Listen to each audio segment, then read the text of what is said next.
There we go. At the Bluegrass Trust, Erica serves as the lead of visitor experience, playing a key role in developing, launching, and managing the upcoming Preservation Center at Hogemont.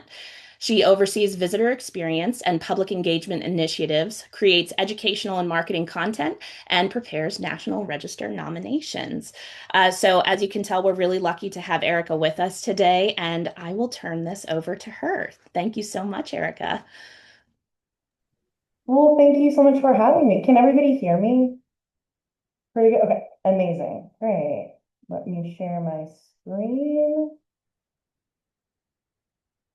Okay, perfect. And everyone can see this as well? Yeah. Okay, awesome. Okay. Well, welcome everybody, and thank you so much, especially to KMHA for having me.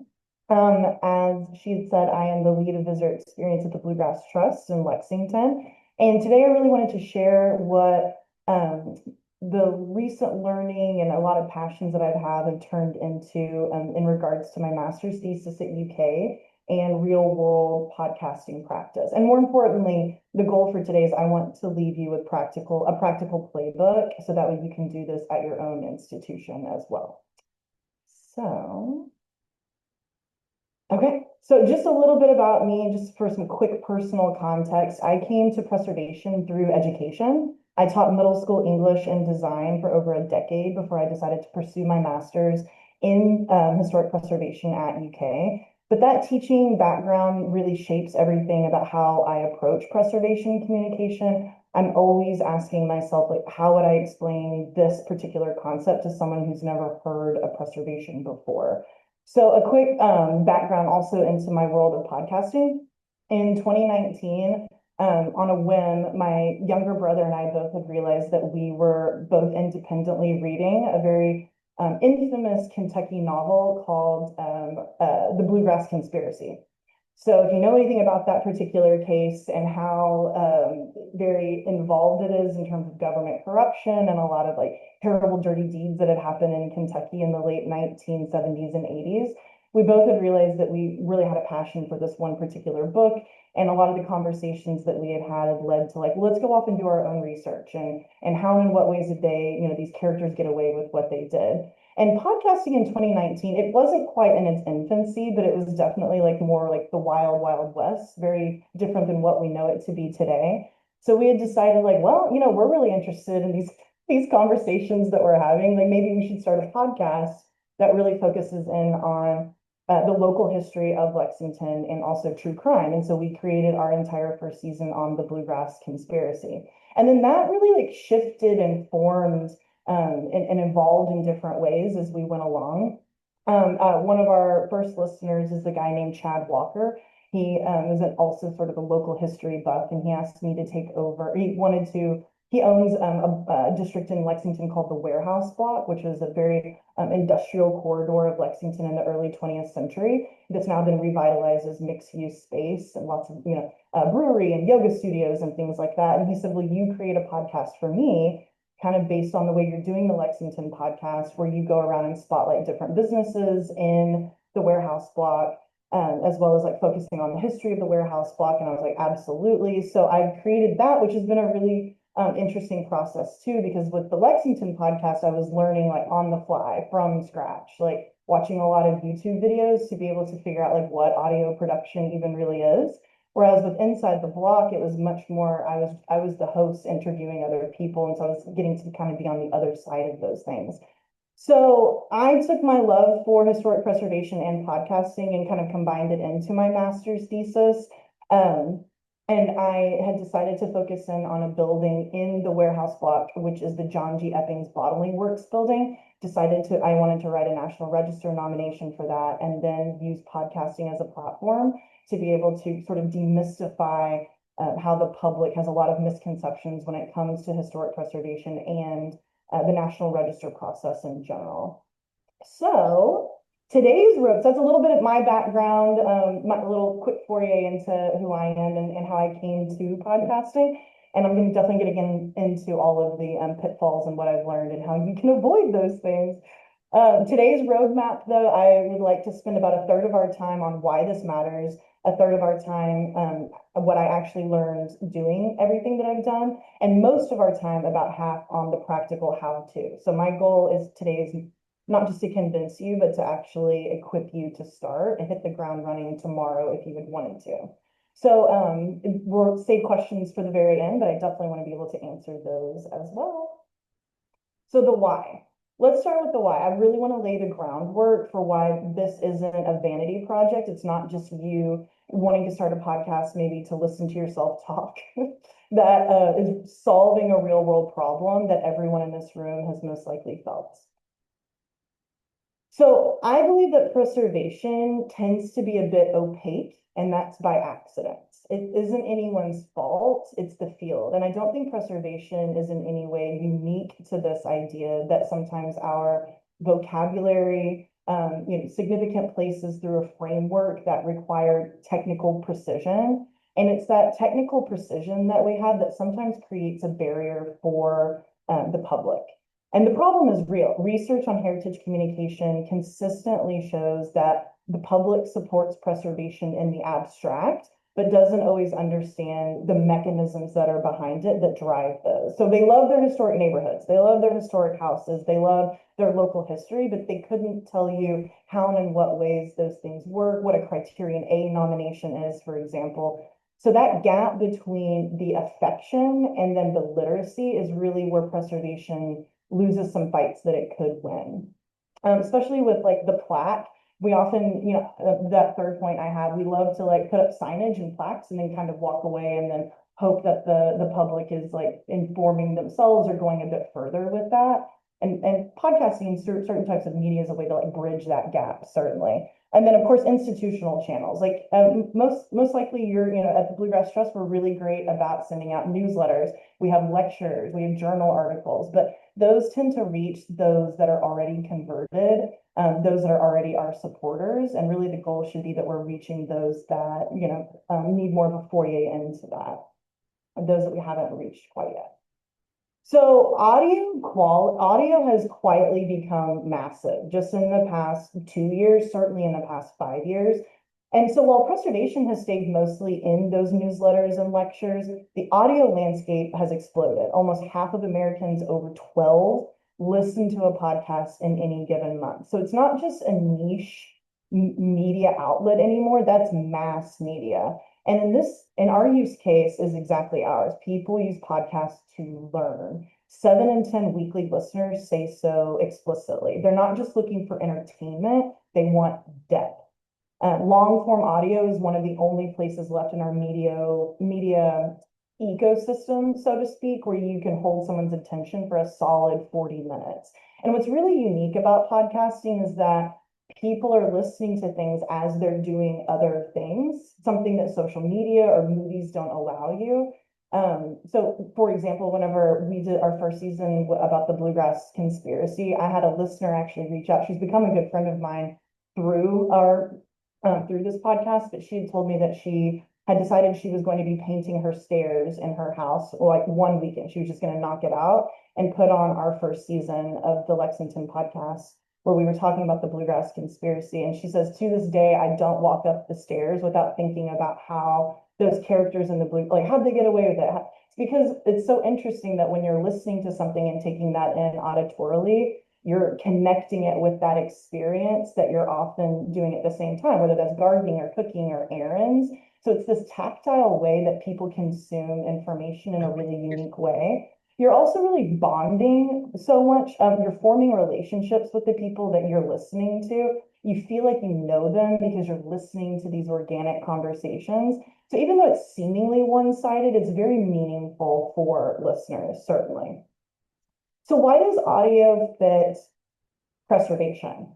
It rewards depth. So a 40-minute episode can carry a full nomination's worth of context or a full spotlight on whatever exhibit or historic property that you might be working on.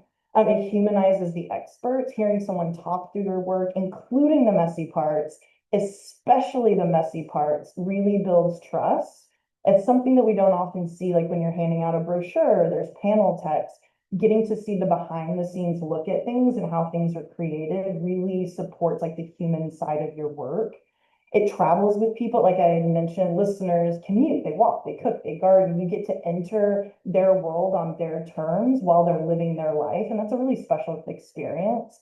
It's place aware, walking tours, on-site recordings, ambient sound. Like, these are already things that we do in preservation, but that's also things that you can include to like really kick it up to the next level with all of the narration and techniques like that itself.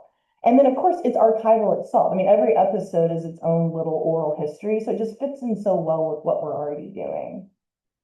So our current outreach over here in this area, on the section to the left, this is one of the most important slides, I think, in part one. The audience on the left is who we already have. They're wonderful. They're committed. They're our bread and butter, right? They're existing members, your lecture circuit attendees, newsletter subscribers. They're people that are already really invested in the field. And the audience on the right is the audience who oftentimes can decide whether preservation, has political support, donor support. They're the ones that you don't have that you want, but they're right on the cusp. Curious neighbors, younger audiences, property owners with questions, etc. And so the idea is that podcasting doesn't replace this left side. It gives you more of a channel to the right side. It brings everybody all together.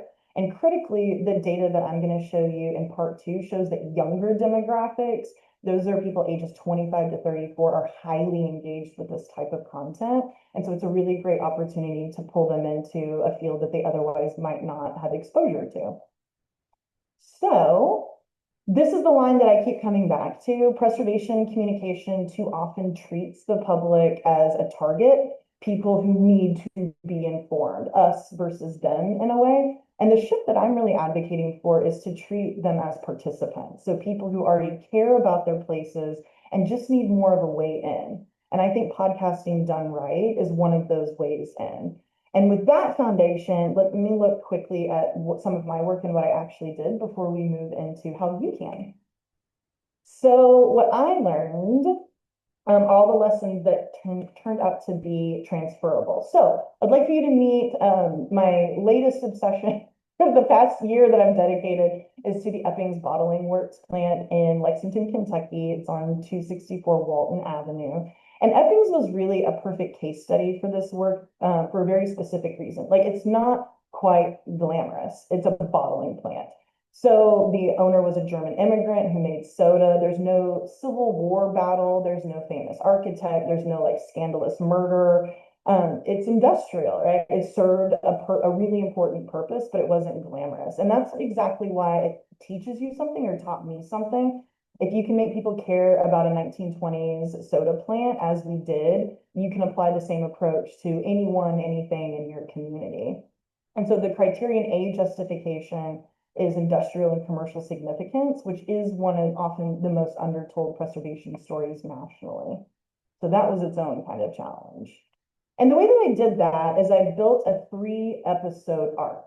So the structure matters. Oftentimes, if you're going to be covering like a very large concept, it's important that you're chunking it out in a strategic way. I didn't lead with a technical episode. Episode 1 built the world, the whole warehouse district that Eppings is housed in, its industrial past, its brickyards, the dairy. And through that research itself, I really found that, and I kind of started coining this term, like, the warehouse block built Lexington. So many of the bricks that we see in the buildings around Lexington came from the clay from around this area. And so that gave listeners sort of a place to stand before I asked them to care about a bottling plant. It really contextualized the environment very nicely. Episode 2 was really the deep dive. So I went into Eppings, I went into the register process. That's the episode that we did the most, like, demystifying, so to speak. And then episode 3 zoomed back out a bit into a current Lexington preservation fight, which is something that we're dealing with right now with the Maxwell development. It's a student housing development that wants to be wanting to be developed and tear down many nationally registered houses on Maxwell Street. So listeners could kind of see why this matters in context for what's happening in Lexington today. So it was the context, and then the case, and then the stakes that are involved with this. And this arc is really, replicable for any site or district that you might want to cover as well. So one of the ways that I went about this is the expert novice approach. And this is the single most important methodological choice I think that I made. I worked with my younger brother on this because he's my co-host and we already have pretty established rapport and banter. And we agreed up front, as usual, as we always do, that he wouldn't fake any expertise, just like I don't when he brings me topics that he's more aware of. And I wouldn't simplify or oversimplify anything unless he had like prompted it. So then this dynamic does two things simultaneously. One, it surfaces the misconceptions that your audience already holds, because your co-host holds them too. So once your co-host is coming up with these like organic, quite like, well, what do you mean by that? Like, let me back you up and ask you that that's what your audience is thinking too. And so it's this organic way of going about approaching those misconceptions in a natural way. And two, it forces you as the quote expert. I would never claim that I'm an expert in anything, by the way. This is just for this particular but to actually explain things instead of like asserting them, instead of like assuming that this is already like common knowledge. So the example on the bottom, that quote is actually, a quote from my brother. It's from our episode. It's a moment in episode 2 where the entire like, does listing something on the National Register mean that it restricts what I can do with this particular house? And that myth got disassembled. And so you can't engineer that in a script. You really need a real human asking real questions, which is like the heart of podcasting in and of itself. And the numbers really tell a story. So whenever we had put this on, we didn't do this through the Lexington podcast, which was a more established podcast. This was like doing this for the Inside the Block podcast, which was like brand new at the time. But here's what I really want you to take away from that. Episodes 1 through 6 of that particular podcast were straight business interviews, me interviewing different businesses, averaging 6 downloads for the first month, which is a very normal number with a small podcast. And we'll get into numbers later because I think it's really important that you see analytics, especially when you're starting out. But when we switched to preservation content, downloads tripled. 3 times the audience for a topic that most people would assume is less commercial than like, oh, look at this cool local business. So 82% of the people who downloaded the Warehouse Block episode listened past the 80% mark, which is an enormous completion rate for a 40-minute episode. 72% of those listeners were in Lexington. And I get into what's really neat about podcast analytics is you can really get to know your audience, not their names, not their addresses, of course, but you can know how they identify in terms of their gender, where they live, how long they're listening to episodes, exactly when they click off. So all of that's really great data for you as you continue to grow and learn and decide what direction you want to go. Qualitative responses beyond the numbers. This was what also told me what was working. These were actual responses that we had, whether it was reviews or people reaching out. This idea of like, I had it all wrong message and demystifying that mission landing in real time was really what we were doing this for. So 4 takeaways from you before we move on. And these are what I would hand any preservationist or somebody who's in heritage studies, starting from scratch. 1 is dialogue beats monologue. And really, to piggyback on that, I would say a balance of the two is really important. People want you to front load information. Having a script or like a really great structure and way in which you're going to go about certain episodes is great. But dialogue's kind of king or queen when it comes to this because you want those natural conversations. And 2, anchor everything in a real building, a real street corner. Abstract preservation doesn't move people like the places that they pass every day does, or the topics that they're thinking about every day. 3 is transparency. Telling people what's hard. I'd mentioned this a little bit earlier. Telling them what you don't know. Telling them about pitfalls and the processes that you found, and that earns trust. And that trust is what separates a podcast from like a press release. Something that's really polished. You really want to peel back the curtain and show them what's going on behind the scenes. And then 4, you connect history to a current question, something that's actually happening in your particular. And it could be global, it could be national, it could be very niche and local. But why does this matter today? Letting that drive sort of like the backbone of your mission. And if you can answer these 4 in every episode, you've got listeners, certainly. So keep those in mind, and we're going to come back to these as we talk through them. So how to actually do this? Where would you start? How would you go about this? And I think from a lot of trial and error, you start it with these 9 steps in these 3 phases. So here's the whole framework on one slide, and I'm going to get into each of these steps individually. 3 phases, 3 steps each. The plan covers the strategic decisions you make before you record anything. And then in the second column, produce is the actual making. And then sustain is what was sort of this like sink or swim, like what's going to ensure that it's growing or potentially pitfalls to make you frustrated and how to get over those things.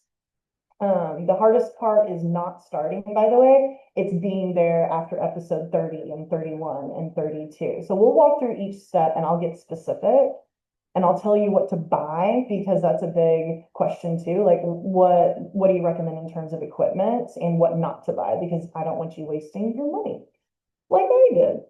So step one is really finding your niche. So the trap, right, that I sometimes see podcasters fall into is that they take their, like, I like it all. I really have this giant grand idea. So a giant, huge, broad podcast about preservation, right? No one's listening to that because it's not for any one person in particular. So it's very important for you to think about your audience. And the fix is to pick a specific intersection, at least in the beginning, as you're getting your feet wet, of place, theme, format, or community, or some combination of those. I think a 20 episode test is one that I actually use and see a lot of, it's what I recommend to other people as well. If you can't list 20 potential episode topics or ideas off the top of your head, then it might mean that your niche is maybe a little too broad or a little bit too narrow. So kind of brainstorming and like paring down what you think works is a really smart way to go about like thinking about the beginnings and how to get started. So you want to be specific enough to be distinctive, but like broad enough to sustain you for 2 years. You always want to be thinking about like growth and where this can go. And it's perfectly fine to pivot. We have pivoted many times after learning many things along the way. Step 2 is really defining your format. So 5 format questions, solo, co-hosted, or interview. These are the typical formats that podcasts often take. I personally find a lot of success in co-hosted. You really want another, and whether that's you, that's always the marker, like the main host, and then you're constantly having other people on to talk. That's a really great way too. If you happen to have already a lot of like verbal chemistry or banter with somebody that you're already planning this with, like you're 3 steps ahead too, because then you kind of, have like already a great rhythm that's established with all of that. If you're going to go it alone, there's certainly podcasts out there that it's one solo podcaster and they're successful too. It's a lot more work up front usually because you're most likely creating like large scripts. You're staying really, focused on what you yourself are saying. So just keep all of that in mind as well. How long per episode? I think that 30 to 45 minutes is really the industry standard. It hits the sweet spot for most in-depth subjects. It means you're not padding anything, but you're also not rushing anything. I personally always shoot for about 40 minutes. If I go a few minutes over that or a few minutes under, either way is fine. How often? This is another great question. Bi-weekly or monthly? We started out with the Lexington podcast with promising our listeners we were going to be producing something weekly. And because we were like, it was this giant book study of everything that we were doing with the Bluegrass Conspiracy, it ended up being like overload. We were getting really burnt out. So it's better if you think to yourself, like, you know what, I'm going to shoot for once a month, which is totally an industry standard as well. And then once I get the hang of it, we'll go up to like twice a month. That would be what I would recommend, certainly. Because then that also gives you time to really think about what it is over the month that you might want to include in the next month. And it gives you a lot of content that way. Scripted or conversational, I would say you would outline the structure. I always start off with like, here's our giant topic. Let me front load some information about that, which is usually very scripted. But then the conversation itself, of course, my brother or whoever I'm with will often like take notes as I'm reading things off. So that way we can have like a great, organic way of like, oh, you mentioned this, what does that mean type thing after that.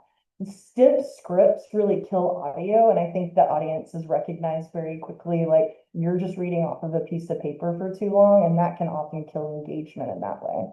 So you really want like a balance, and that's really up to you, but those are the things that I have found. So audio only or video? Video podcasting has absolutely boomed in the past 2 or 3 years.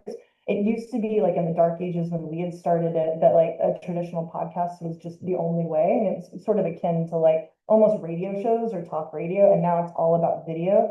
I would say start with traditional audio. And then as you get better, as you're adding more things to your arsenal, then think about moving into video, which of course the upside with video is that those are really great clips that you can use for social media, which then drives more engagement into your actual, show. So those are things to keep in mind. I guess the idea is baby steps and then see where you're at from there. Okay, let's talk about equipment.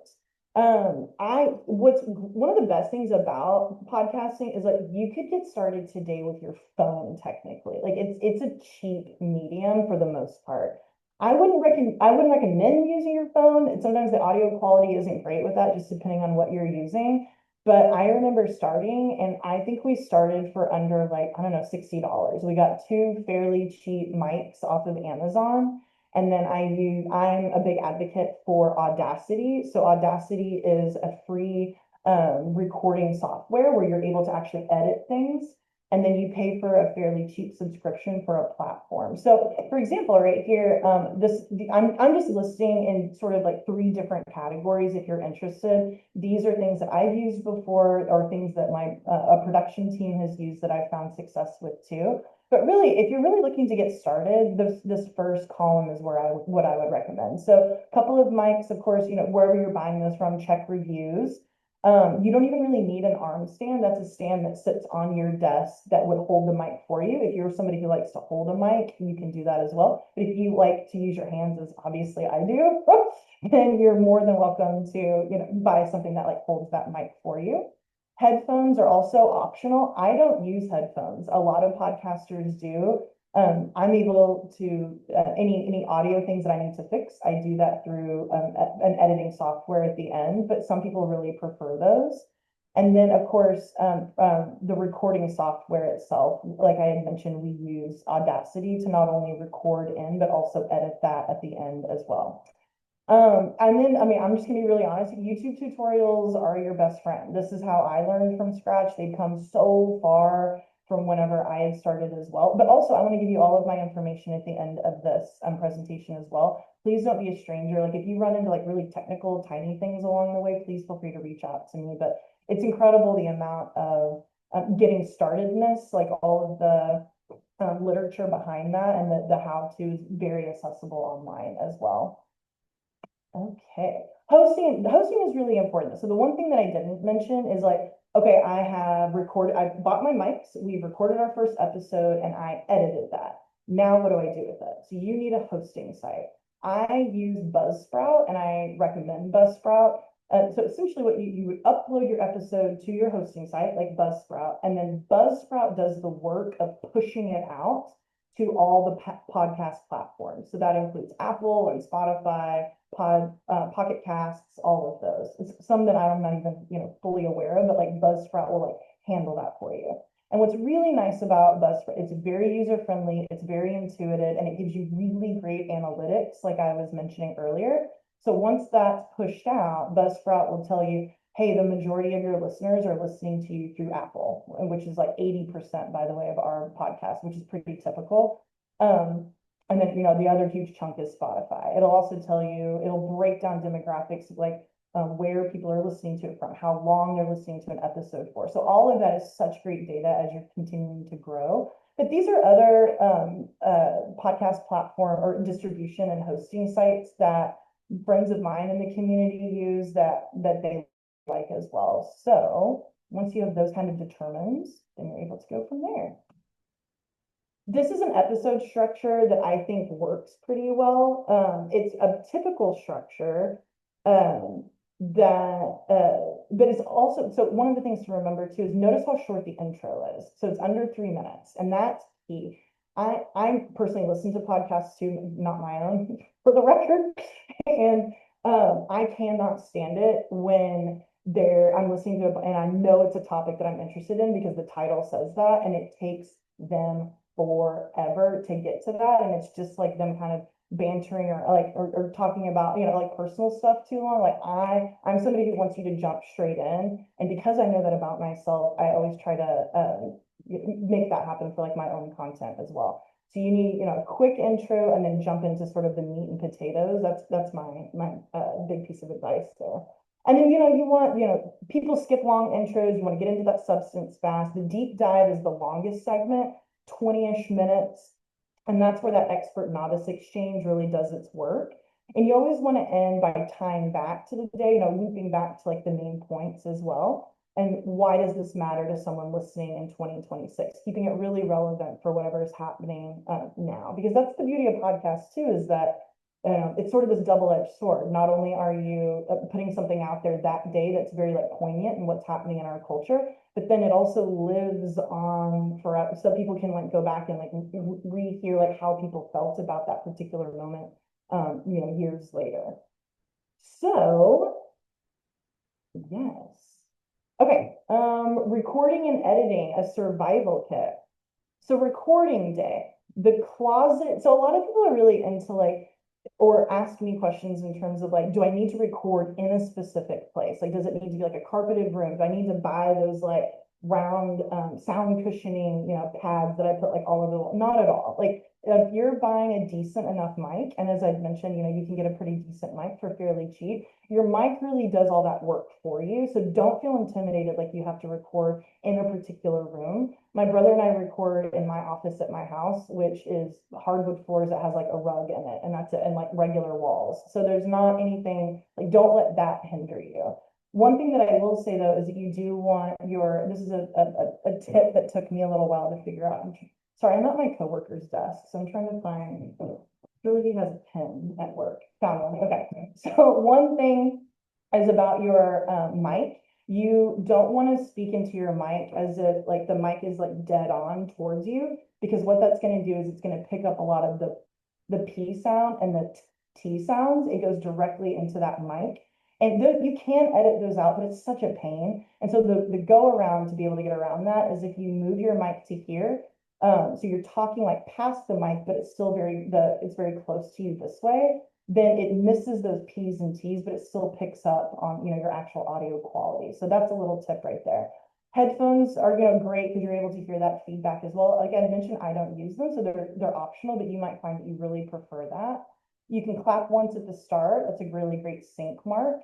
Another tip too is to record for at least a solid 30 to 60 seconds of complete silence at the very beginning, because then you're able to take that silence and isolate that.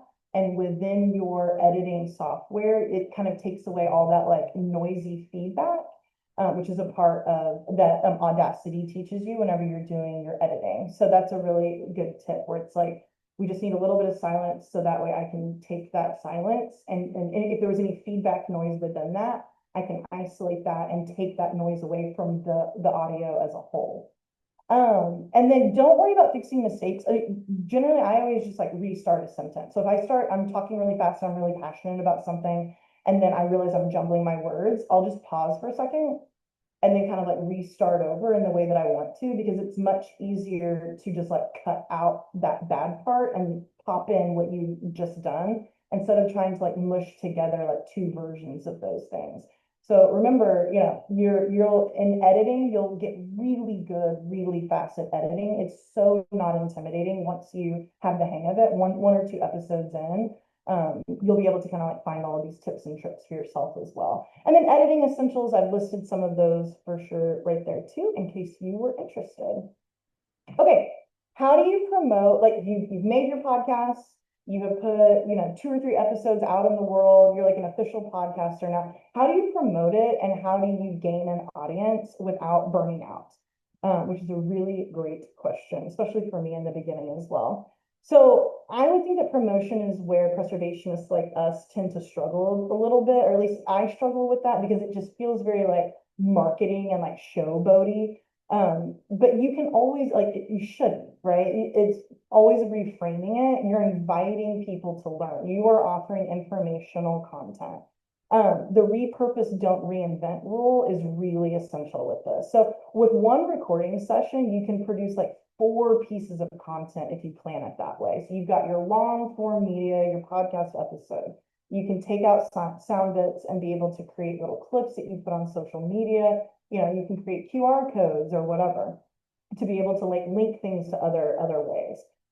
Show notes, by the way, are wildly underrated.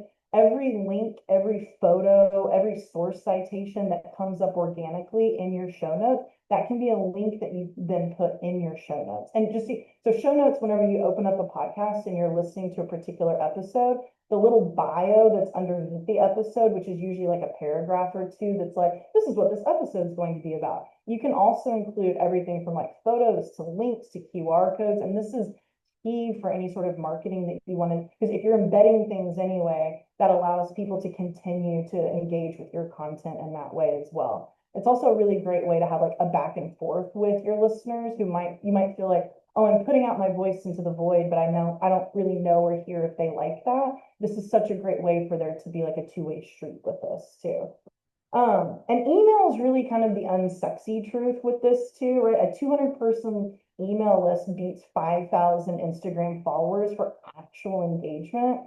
So that whole, making sure that you're, leading people back to where you want them to go using show notes is key to that. And then the last one too, and I'm guilty of it certainly, is like don't do the posts and then ghost. So you can't just put out, a couple of episodes and then be like, well, that only got like 6 or 7 downloads. Now I'm sad. I guess it was a failure. I guess I'm done. It takes consistency. It absolutely takes, like fighting the good fight and continuing on, because that audience is usually talking, it's word of mouth. It's getting those things out there. So that takes a little bit of time. So at least give it 6 to 8 months before you decide maybe if it's not for you. But I think that you'll find it's really fun. And once you get the hang of it, it's like actually really enjoyable to put out and can just be a part of your arsenal for whatever you're doing anyway. Okay, building a sustainable rhythm. These are some other tips and tricks that I have found along the way too. And this is the difference between people who start a podcast and people who have a podcast for like a year or later.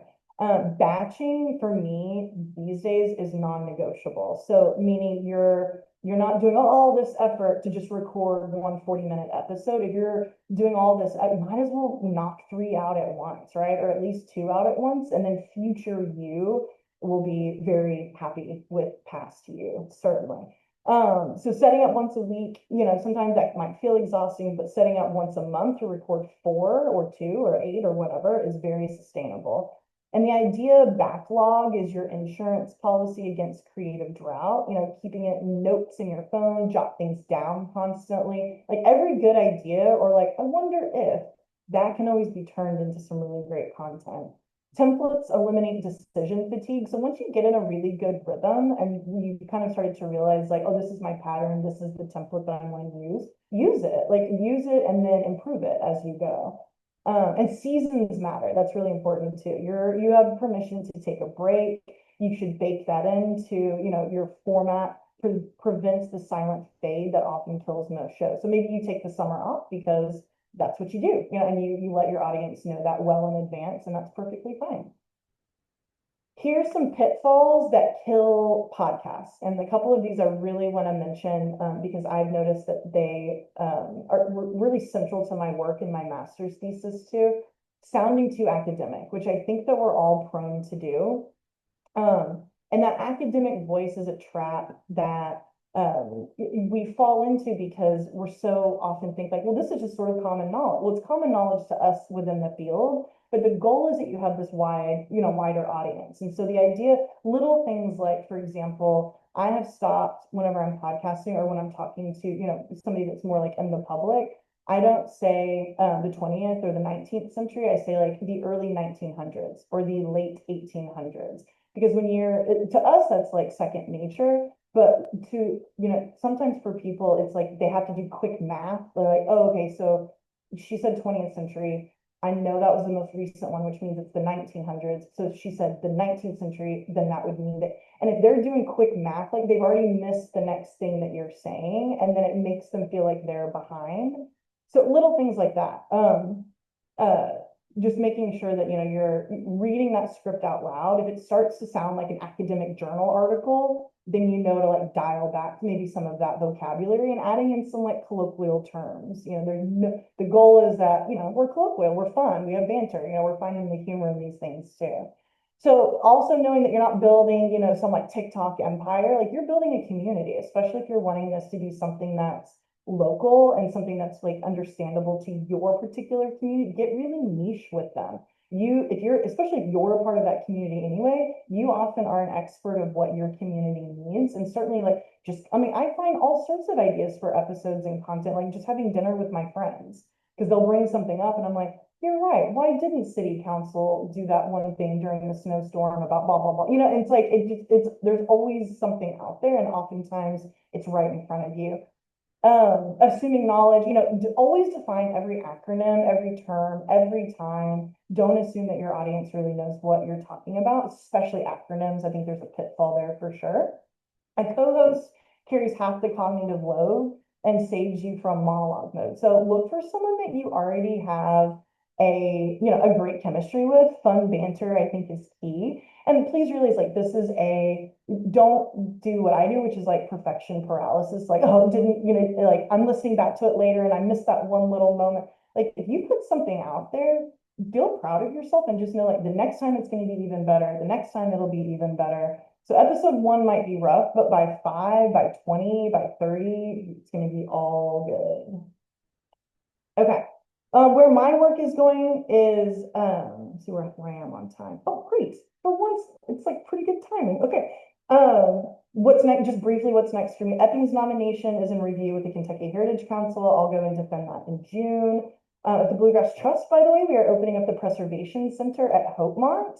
The Preservation Center, originally Hopemont was a traditional house museum for the Hunt Morgan families, but now we are turning it into Central Kentucky's Preservation Center. So it'll be like a one-stop shop for preservation materials.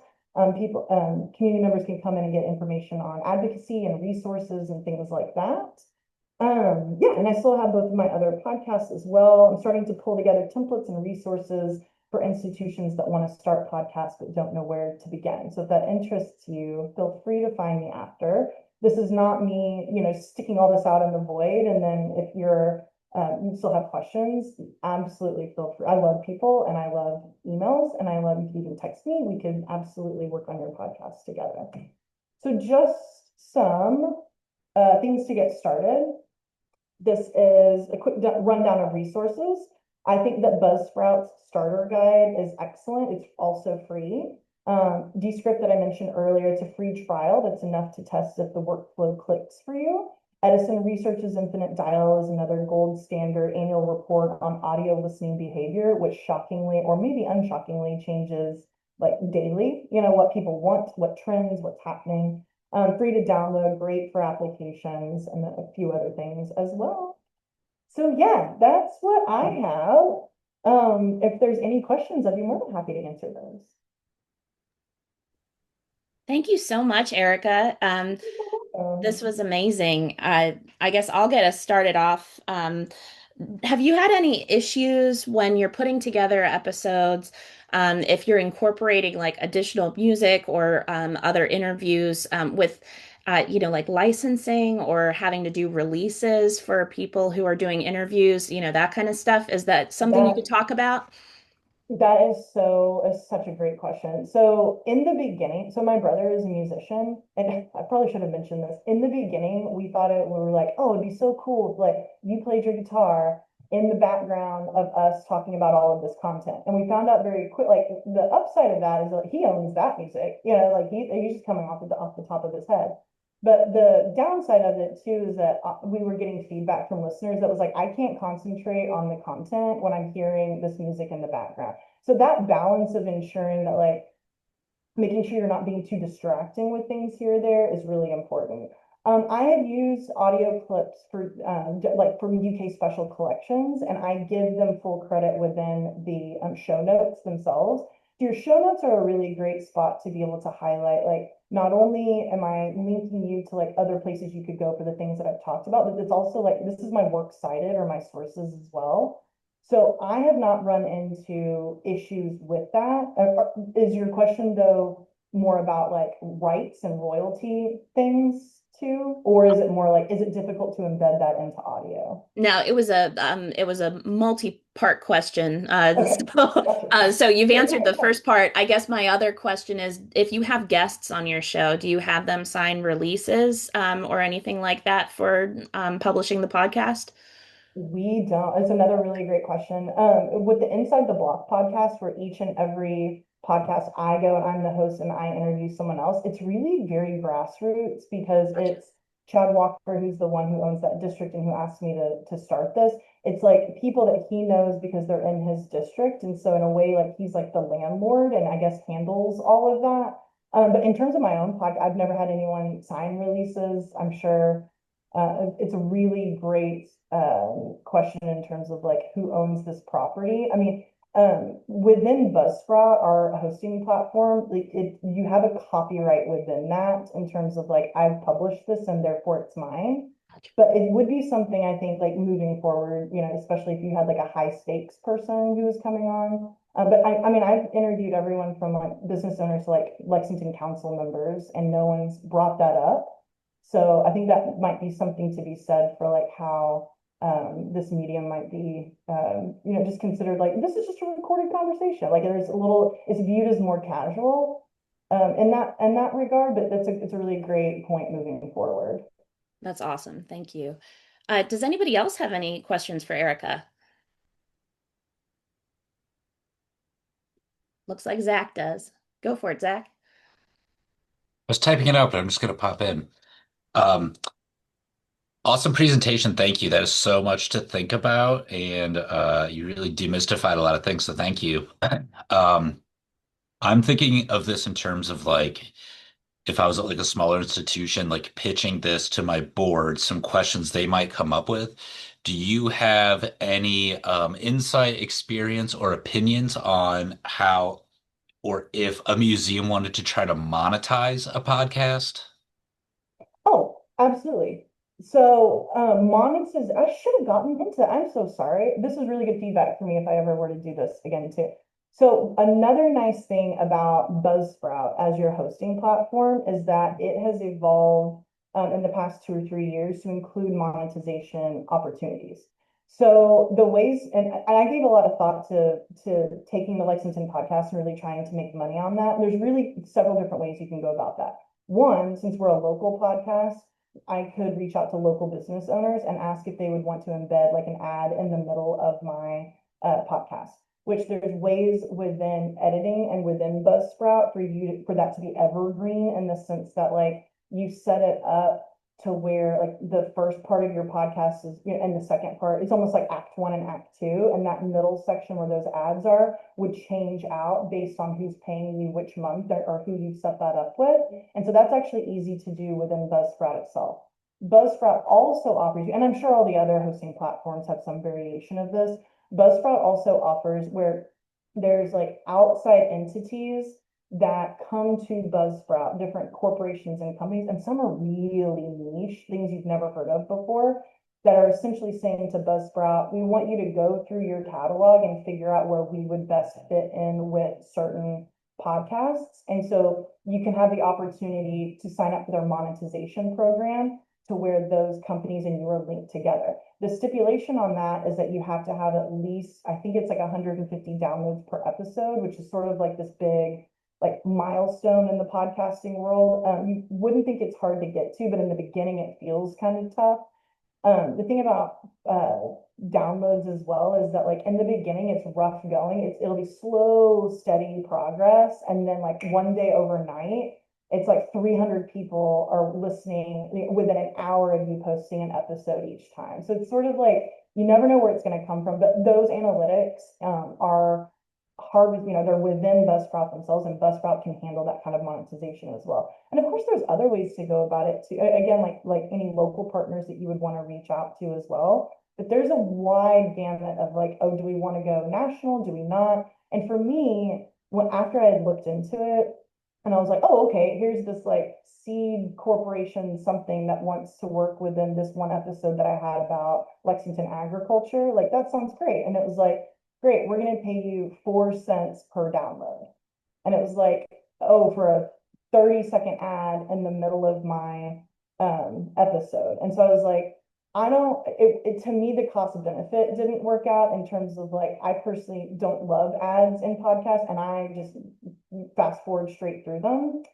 And so I was like, I don't want to, intentionally annoy my listeners who I love so much anyway for like, $5, $6 or something like that, that I would be getting from it. I think another way you can go about that is having local or whoever sponsor episodes. So instead of it being like where you change out those ads in the middle, it's at the very end, whenever you're doing like your outro, like, thank you for joining us. Next week, we're going to be talking about blah, blah, blah. This was sponsored by local business X, and they do this, this, and this, and our work wouldn't be possible without them. So kind of like what most likely you're already doing with events or with brochures or whoever else is helping out with your organization, just having them jump on that podcast train to be able to sponsor and support those is a smart move, I would think. Awesome. Thank you so much for all that. Yeah. Thank you, Zach. Any other questions from our group?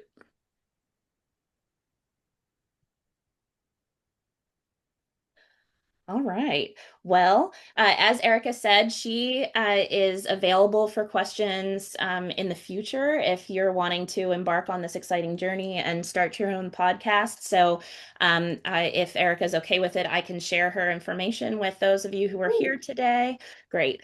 And I just want to thank you all for being here. This has been recorded, so this will live on our KMHA website and on our YouTube channel. So there was a lot of great information here. I know you're going to want to come back and re-listen to some of this great information. And Erica, just thank you again for being with us today. Thank you so much for having me, and I can't wait to see you guys at the conference in Paducah. Yay! All right, So you fun. all. Well, I hope you have a great rest of your Tuesday, and we'll see you at the next program. Okay, thank you. Thanks, everybody.